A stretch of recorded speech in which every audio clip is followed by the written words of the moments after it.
Movie के start में एक इंडिया नामी लड़की अपने घर की बैक साइड पर खेल रही थी। इंडिया को घर से बाहर रहना और दरख्तों पर चढ़ना बहुत पसंद है। उसे दरख्त पर एक गिफ्ट दिखाई देता है और घर में एक केक भी उसका इंतजार कर रहा था, क्योंकि आज उसकी 18th बर्थडे है। बर्थडे की सेलिब्रेशन के दौरान ही उन्हें न्यूज मिलती है कि इंडिया के फादर रिचर्ड की डेथ हो चुकी है। रिचर्ड के फ्यूनरल में इंडिया की मॉम एवलिन बहुत दुखी होती है और रोने लग जाती है। थोड़े फासले पर एक शख्स खड़ा था जो काफी बेचैन था। अब ये शख्स कौन है और इसका क्या मकसद है, ये तो आगे जाकर ही पता चलेगा। मिसेस मैकगैरिक, जो इंडिया के घर की केयर टेकर हैं, वो इंडिया के पास जाती हैं तो वो दुखी थी। इसी दौरान उसकी नजर इंडिया के जूतों पर पड़ती है जो कि छोटे हो चुके थे। वो इंडिया को रिचर्ड के गिफ्ट के बारे में पूछती है तो इंडिया बताती है कि इस दफा डैड ने एक की दी है। दरअसल रिचर्ड इंडिया के बचपन से ही उसको सिर्फ शूज ही गिफ्ट करता था, लेकिन इस दफा उसने उसको एक की दी थी। इंडिया मिसेस गैरिक से इस की से रिलेटेड क्वेश्चन करती है, लेकिन उन्हें कुछ नहीं पता था। इंडिया रूम में जाती है तो एवलिन उसको रिचर्ड के ब्रदर यानी कि इंडिया के अंकल चार्ली से मिलवाती है। ये वही शख्स है जो उस दिन फ्यूनरल से दूर खड़ा था।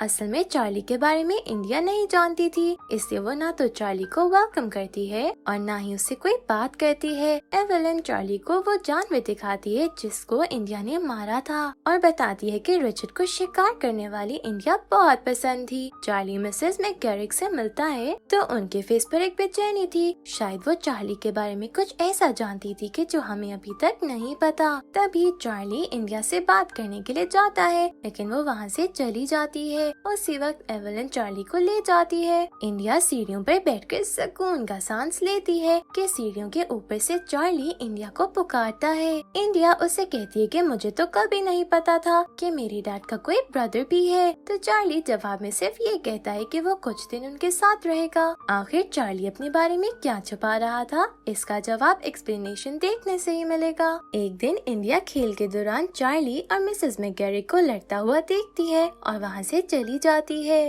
दोपहर में जब एवलिन उठती है तो इंडिया से मिसेस मैकगैरिक के बारे में पूछती है। इंडिया झूठ बोल देती है कि उसने उन्हें नहीं देखा। एवलिन बाहर जाने का प्लान बनाती है तो इंडिया उसको मना करते हुए कहती है डैड की डेथ को भी दिन ही कितने हुए हैं। एवलिन कहती है कि तुम्हारे डैड और मेरा रिलेशन पहले ही खराब हो चुका था। इसके बाद चार्ली और एवलिन दोनों बाहर जाते हैं, लेकिन इंडिया घर पर ही होती है। वो चार्ली के रूम की तलाशी लेती है तो उसको वो ही गिफ्ट मिलता है जो उसकी बर्थडे वाले दिन दरख्त पर था। इंडिया उसको खोलकर देखने लगती है कि चार्ली और एवलिन वापस आ जाते हैं और एवलिन इंडिया को नीचे आने का बोलती है। किचन में चार्ली और एवलिन ड्रिंक कर रहे थे, लेकिन मिसेस मैकगैरिक अभी भी गायब थी। एवलिन उसके लिए परेशान थी क्योंकि एवलिन को कुकिंग नहीं आती थी। चार्ली एवलिन को कहता है कि मैं खाना बना दूंगा। फिर चार्ली इंडिया को फ्रीजर से आइसक्रीम लेने को कहता है जो वो लेकर आया था। इंडिया ना चाहते हुए भी लेकर बेसमेंट में रख आती है। रात को वो तीनों डिनर करते हैं। एवलिन बताती है कि रिचर्ड भी उनके लिए खाना बनाता था। इंडिया को डिनर करता देखकर चार्ली खुश होता है कि इसने मेरे हाथ का खाना खा लिया। वो उन दोनों को आइसक्रीम की ऑफर करता है तो इंडिया मना कर देती है। इंडिया अपनी मॉम से पूछती है कि मुझे अपने अंकल के बारे में आपने कभी क्यों नहीं बताया, तो एवलिन को खुद उसके बारे में नहीं पता था। इसी दौरान वो इमोशनल होकर चली जाती है। अब टेबल पर ये दोनों थे। चार्ली अपनी ड्रिंक वाला ग्लास इंडिया को देता है तो वो पी लेती है। चार्ली ये देखकर खुश होता है और इंडिया को दोस्ती की ऑफर करता है। वो कहती है इसकी कोई जरूरत नहीं है क्योंकि हम पहले से ही फैमिली हैं। इंडिया अपनी आर्ट क्लास में होती है तो एक पेट्स नामी लड़का उसकी बिना कपड़ों की पेंटिंग बनाता है और इंडिया को दिखाकर तंग करता है। वहाँ पर एक और लड़का विप भी मौजूद था जिसको पेट्स पे काफी गुस्सा आ रहा था। स्कूल की छुट्टी पर जब इंडिया बाहर आती है तो वहाँ चार्ली उसका इंतजार कर रहा था, लेकिन इंडिया उसको छोड़कर बस में बैठ जाती है। चार्ली भी उस बस के पीछे आता है तो बाकी गर्ल्स उसको देखकर बहुत खुश होती हैं। घर के पास पहुंचकर भी इंडिया पैदल घर चली जाती है। नेक्स्ट डे जब वो स्कूल के लिए निकलती है तो चार्ली उसको एक अम्ब्रेला देकर कहता है आज बारिश होगी, लेकिन इंडिया अम्ब्रेला लिए बगैर ही चली जाती है। बारिश की वजह से इंडिया घर वापस आती है तो गेट पर वही अम्ब्रेला रखी थी, लेकिन वो फिर भी नहीं लेती और जब अंदर आती है तो देखती है कि एवलिन पियानो के जरिए चार्ली के साथ फ्लर्ट कर रही थी, जिसे देख के वो गुस्सा होती है और अपने रूम में चली जाती है। एवलिन और चार्ली टेनिस खेलने के लिए आते हैं तो इंडिया ये देखकर अंदर आ जाती है कि चार्ली ने उसके डैड के कपड़े पहने थे। इसी दौरान घर में इंडिया की आंटी ग्वेन आती है। रात को खाने पर एवलिन ग्वेन से पूछती है कि तुम कब जाओगी, तो ग्वेन जवाब में कुछ दिन रहने का बोल देती है क्योंकि वो इंडिया के साथ टाइम गुजारना चाहती थी। ग्वेन चार्ली से सवाल पूछने लग जाती है कि एवलिन बताती है कि चार्ली हमारे लिए यूरोप से आया है, जिसे सुनकर ग्वेन हैरान रह जाती है। इसी दौरान चार्ली वहाँ से अचानक चला जाता है तो ग्वेन एवलिन को कहती है इस आदमी का यहाँ रहना ठीक नहीं है और उन दोनों में बहस होने लगती है। चार्ली उनके लिए टी लेकर आता है तो वो दोनों चुप कर जाती हैं। ग्वेन होटल में रुकने का फैसला करती है और एवलिन को कहती है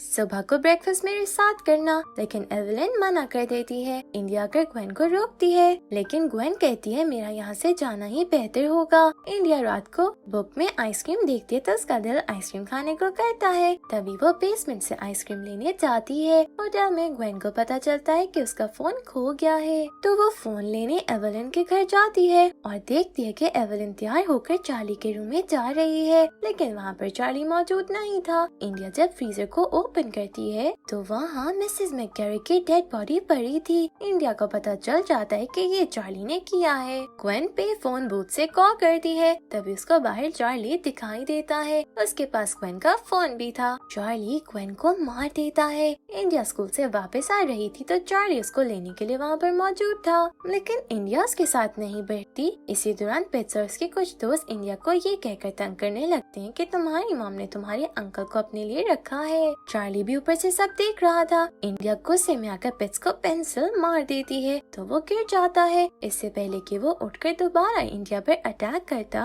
वहाँ पर विप आ जाता है। वो लोग भाग जाते हैं लेकिन इंडिया विप को भी इग्नोर करके चली जाती है। घर जाकर इंडिया पियानो बजाने लगती है तो चार्ली भी वहाँ आकर उसके साथ मिलकर बजाता है। दोनों मिलकर एक म्यूजिक बना लेते हैं। इसी दौरान चार्ली इंडिया के करीब होने लगता है तो इंडिया भी उसको महसूस करने लगती है, लेकिन उसी वक्त चार्ली उठकर खड़ा हो जाता है। तब इंडिया चार्ली को देखती है तो वहाँ पर कोई भी नहीं था। दरअसल ये सब इंडिया का एक ख्वाब था जो वो चार्ली के बारे में सोच रही थी। इंडिया अपने बेड पर लेटी थी कि वो अचानक उठकर नीचे आती है और चार्ली और उसकी मॉम दोनों बातें कर रहे थे। इंडिया उनको चुपके देख रही थी तो चार्ली को पता चल जाता है, लेकिन वो इंडिया को इग्नोर कर देता है। फिर वो दोनों किस करने लग जाते हैं। इसी दौरान चार्ली एवलिन के मार्टास को टच करता है। ये देखकर इंडिया वहाँ से भाग जाती है। इंडिया एक शॉप पर पहुँचती है तो वहाँ पर वेब अपने दोस्तों के साथ मौजूद था। वो इंडिया को कहता है तुम्हें कहाँ जाना है। फिर वो दोनों ट्रेन ट्रैक के दूसरी साइड दरख्तों के दरमियान चले जाते हैं। इंडिया वेब को किस करती है लेकिन जल्दी वो वेब के लिप पर काट लेती है और पीछे हट जाती है। अब वेब अपने छोटे चेतन की आग को बुझाना चाहता था तो वो इंडिया के साथ जबरदस्ती करने के लिए अपना बेल्ट उतारता ही है कि पीछे से चार्ली भी आ जाता है जो वेब को अपने बेल्ट के साथ बांध देता है। इंडिया वेब के कपड़ों को जोर से किक करती है तो चार्ली को उस पर प्राउड होता है। घर जाकर इंडिया शावर लेती है और साथ में सोचती है कि वेब उसके साथ जबरदस्ती करने की कोशिश कर रहा था तो चार्ली ने अपनी बेल्ट के जरिए उसके नेक को तोड़ दिया और फिर उन्होंने उसकी बॉडी कार के पीछे छुपा दी। ये सोचकर इंडिया बहुत रोती है। इसके बाद वो अपनी मॉम के रूम में जाती है और कहती है कि मैंने आपको और चार्ली को किस करते देख लिया था। एवलिन ये सुनकर शॉक्ड हो जाती है और कहती है मैंने नोटिस नहीं किया था तुम्हें। तभी इंडिया ख्याल देखती है कि कैसे उसके डैड ने उसको हंटिंग की ट्रेनिंग के दौरान अपने आसपास के माहौल से आगाह रहना सिखाया था और बताया था कि कुछ बुरा करने से बेहतर है कि आप एक गहरी सांस लो और शूट कर दो। इंडिया अपने फादर के रूम में जाती है तो वहाँ तमाम ड्रॉर्स को चेक करती है, लेकिन उनमें से एक ड्रॉर लॉक था। इंडिया अपनी की निकालती है जो उसके फादर ने गिफ्ट की थी। उसे उसको खोलती है तो ड्रॉर खुल जाता है। इसमें से बहुत सी पिक्चर्स निकलती हैं जो कि रिचर्ड, चार्ली और उनके छोटे ब्रदर जॉनथन की थी। इंडिया जब बाकी पिक्चर्स को देखती है तो उसको पता चलता है कि जॉनथन न्यू पिक्चर्स में नहीं था। वहाँ पर एक बॉक्स भी मौजूद था जिसमें इंडिया के लिए बहुत सारे लेटर्स थे जो उस तक कभी पहुँचे ही नहीं थे। इंडिया तमाम विंडोज को बंद कर देती है और उन लेटर्स को पढ़ने लग जाती है तो उसको पता चलता है कि तमाम लेटर्स चार्ली की तरफ से इंडिया को आए थे, जिसमें उसने अपने हर एडवेंचर के बारे में इंडिया को बताया था। साथ में ये कि वो इंडिया को बहुत मिस करता है। इससे पता चलता है कि वो इंडिया को पाने के लिए बेताब था। इंडिया वो सब देखकर बहुत हैरान होती है और लेटर्स को लेकर अपने रूम में जा रही थी कि उसे पता चलता है कि तमाम लेटर्स मेंटल हॉस्पिटल के एड्रेस से लिखे गए थे। वो पुलिस को कॉल करने लगती है लेकिन बाहर उसको चार्ली नजर आता है वो कॉल बंद करती है, रूम से बाहर आकर चार्ली से पूछती है तो चार्ली उसको रिचर्ड के बारे में बताने लगता है। लेकिन इंडिया कहती है पहले उसे जॉनथन के बारे में जानना है। चार्ली बताता है कि बचपन में रिचर्ड ज्यादा मोहब्बत जॉनथन से करता था तो मैंने जॉनथन को जिंदा दफन कर दिया, जिसके बाद मुझे मेंटल हॉस्पिटल एडमिट कर दिया गया। तुम्हारी बर्थडे वाले दिन रिचर्ड ने मुझे हॉस्पिटल से डिस्चार्ज करवाया, उसने मुझे गाड़ी दी, साथ न्यूयॉर्क के टिकट्स भी दी क्योंकि वो चाहता था कि चार्ली इंडिया से दूर रहे। तभी चार्ली बच्चों की तरह रोने लग जाता है और जंगल में जाकर उल्टी करता है। लेकिन जैसे ही वो वापस आता है वो रिचर्ड के सर में पत्थर मार मार कर उसे मार देता है। ये सुनकर इंडिया उसके मुंह पर थप्पड़ मारती है, लेकिन वो इंडिया को कहता है कि मैंने तुम्हारा बहुत इंतजार किया है। साथ में वो इंडिया को हील शूज भी पहनाता और अपने साथ न्यूयॉर्क चलने के लिए बोलता है। इंडिया भी मान जाती है। दरअसल वो तमाम शूज जो इंडिया तक पहुंचते थे वो रिचर्ड नहीं बल्कि चार्ली इंडिया को बेचता था। इसी दौरान उन दोनों को एवलिन ऊपर से देख लेती है। एवलिन चार्ली को कहती है कि हम अपनी एक नई जिंदगी शुरू करते हैं और साथ में हमारे बच्चे भी होंगे, तुम इंडिया को भूल जाओ। ये सारी बातें इंडिया सुन लेती है तो एवलिन उसको देखकर रोने लग जाती है। चार्ली इंडिया को बैग पैक करने को कहता है क्योंकि वो बहुत जल्द वहाँ से जाने वाला था। अब चार्ली एवलिन को बाय बोलने जाता है तो एवलिन कहती है तुम नहीं जा सकते क्योंकि रिचर्ड की मौत से लेकर ग्वेन के खामोश होने तक तुम्हारा ही हाथ है। तो चार्ली एवलिन को कॉर्नर में ले जाकर किस करने लग जाता है।